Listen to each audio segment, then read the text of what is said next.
أعلم بكم إذ أنشأكم من الأرض وإذ أنتم أجنة في بطون أمهاتكم فلا تزكوا أنفسكم هو أعلم بمن اتقى।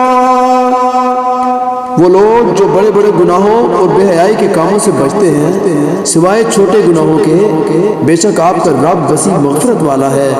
वो तुम्हें खूब जानता है जब उसने तुम्हें ज़मीन से पैदा फरमाया और जब तुम बच्चे थे अपनी माँ के बतन में तो तुम अपनी पाकीज़गी के दावे न करो।